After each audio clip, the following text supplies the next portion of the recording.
Golden కథలు. గోదావరి జిల్లాలోని పాలకొల్లు దగ్గర ఉన్న ఒక పల్లెటూరు. ఆ రోజుల్లో దొంగల భయం, దెయ్యాల భయం ఊరి జనాల్లో ఎక్కువగా ఉండేది.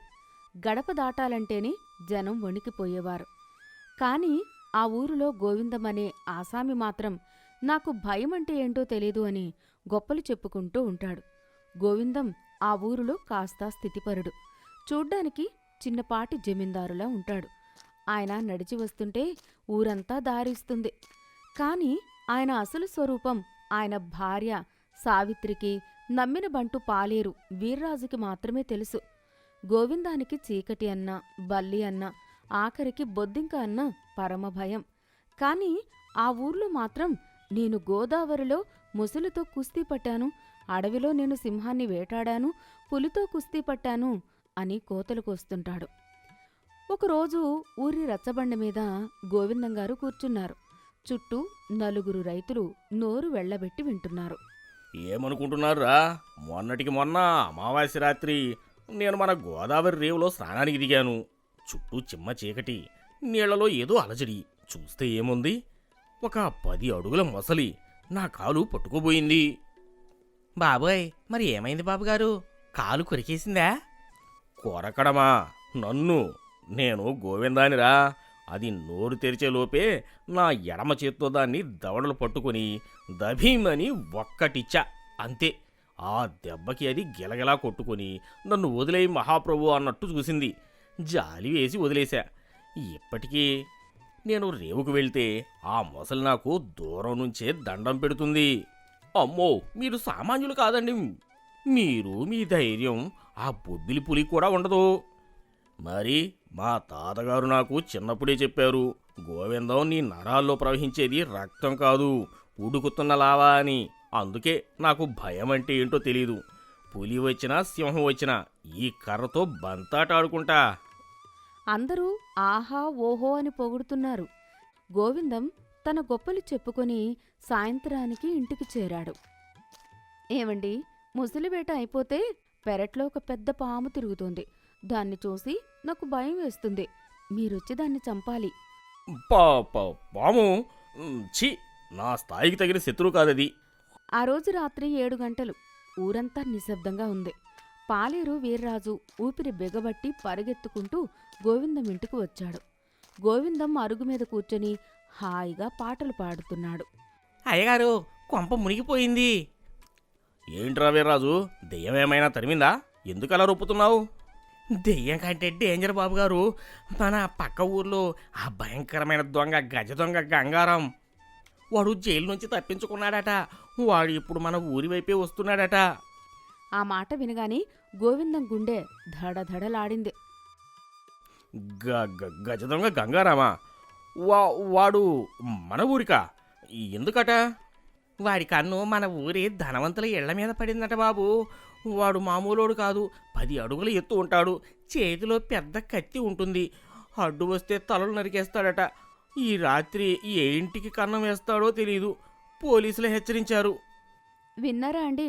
మీరేమో వీరులు సూరులు కదా. ఈ రాత్రి ఆ దొంగ మన ఇంటికి వస్తే మీరే వాడి పని పట్టాలి. మీ కర్ర సిద్ధంగా ఉంచుకోండి. మోస్తులనే చంపారు. ఈ దొంగెంత మీకు? గోవిందం ముఖం పాలిపోయింది. అమ్మో, నా పరువు పోయేలా ఉందే. నేను బొమ్మ తుపాకీ పేలిస్తేనే ఉలిక్కి పడతాను. ఇప్పుడు కత్తులతో వచ్చే దొంగతో యుద్ధమా అనుకున్నాడు. అది కాదు సావిత్రి, ఆ గంగారంగాడు చిన్న పిల్లోడు. వాడితో యుద్ధం చేయడం నా స్థాయికి తగదు. అయినా ఈరోజు నాకు కొంచెం జ్వరంలా ఉంది, ఒళ్ళు నొప్పులుగా ఉన్నాయి. మనం ఒక పని చేద్దాం. తలుపులు కిటికీలు అన్నీ గట్టిగా వేసేసి లోపల గడియలు పెట్టేసి దీపాలు ఆర్పేసి పడుకుందాం. అప్పుడు మనం ఇంట్లో లేము అనుకుని వాడు వెళ్ళిపోతాడు. అదేంటి, వీరులు అలా దాక్కుంటారా?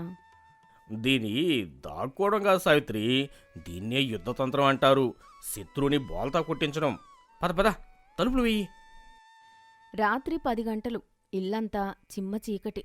గోవిందం, సావిత్రి పడక గదిలో ఉన్నారు. గోవిందం మంచం మీద నిలువెత్తు దుప్పటి ముసుగుతన్ని గజగజ వణుకుతున్నాడు. ఏమండి, ఎందుకు అలా వణుకుతున్నారు? జ్వరమా? మంచం కూడా కదులుతోంది. జ్వరం కాదు సావిత్రి, చలి. అవును, ఈ ఏడాది చలి ఎక్కువగా ఉంది, విపరీతమైన చలి, అందుకే వణుకుతున్నా. నువ్వు కూడా దుప్పటి కప్పుకో. అంతలో పెరట్లో ఏదో శబ్దం వినిపించింది. దభీమని ఏదో బరువుగా పడిన శబ్దం. ఏవండి, విన్నారా?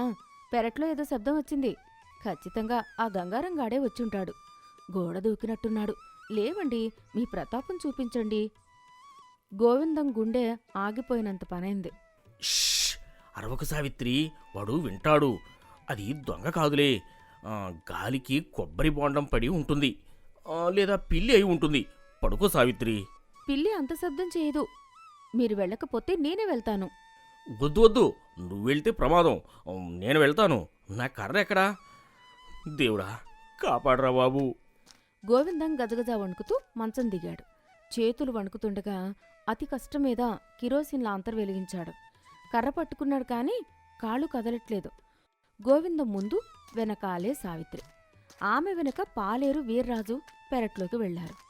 లాంతరు వెలుతురులో చెట్ల నీడలు దయ్యాల్లా కదులుతున్నాయి. అక్కడ గడ్డివాము దగ్గర ఎవరో నల్లటి ఆకారం కదులుతున్నట్టు అనిపించింది. 2 కళ్ళు మెరుస్తున్నాయి. ఒరే వీర్రాజు, ఎవర్రాది? నువ్వు వెళ్ళి చూడు, నీకు జీతం పెంచుతా. అమ్మో, నాకు జీతం వద్దు బాబు, ప్రాణం కావాలి. మీరే వెళ్ళండి, మీరు మొసల్ని చంపినోళ్ళు కదా. గోవిందానికి తప్పలేదు.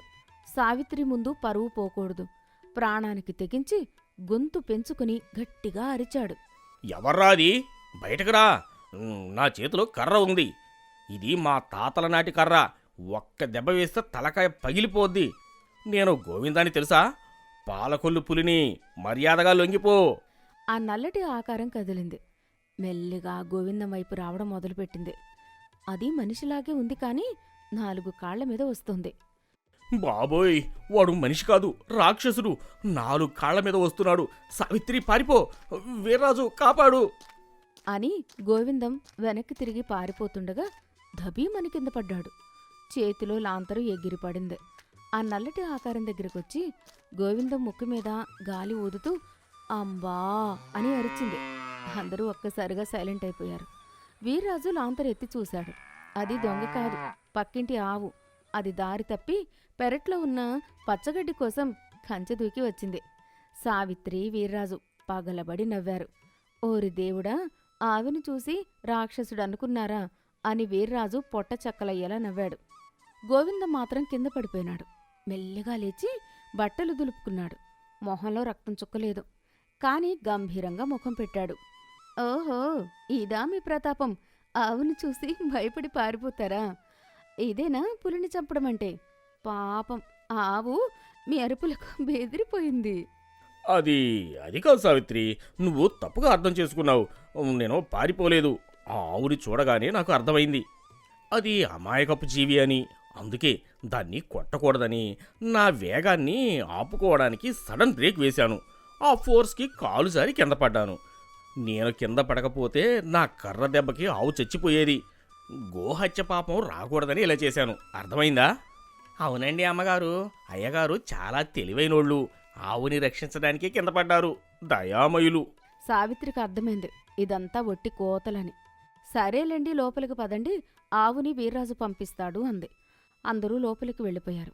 అమ్మయ్యా, బతికిపోయామనుకుని గోవిందం మంచం మీద పడ్డాడు. అర్ధరాత్రి 2 గంటలకు నిజంగానే గజదొంగ గంగారం గోవిందం ఇంటి గోడ దూకాడు. వాడు నిశ్శబ్దంగా పెరట్లో నుంచి తలుపులు మెల్లగా తెరిచి గదిలోకి చొరబడ్డాడు. గోవిందం మంచం మీద పడుకుని గాఢ నిద్రలో ఉన్నాడు. కాని ఆ నిద్రలో కూడా గజదొంగ గురించిన ఆలోచన ఆయన్ని వదల్లేదు. గోవిందం కలలో గజదొంగ గంగారం ఒక పెద్ద కత్తి పట్టుకుని గోవిందాన్ని తరుముతున్నట్టు పీడకల వచ్చింది. కలలో గంగారం దగ్గరికొచ్చేసి గోవిందం ఎదురుగా నిలబడి ఉన్నాడు.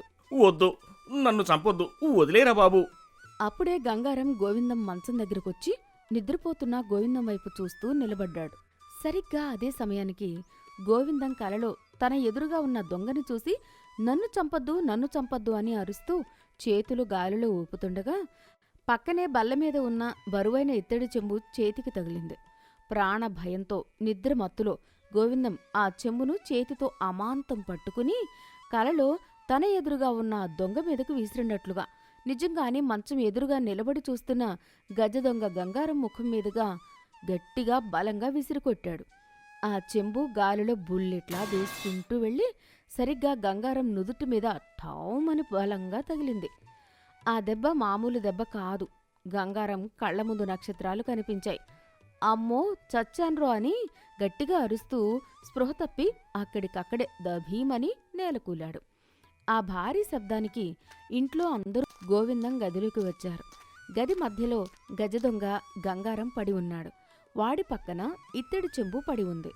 వీర్రాజు దొంగని చూసి, బాబోయ్, వీడు గజదంగ గంగారాం! అయ్యగారు, మీరు గ్రేట్! దొంగని చూడగానే వణికిపోయాడు.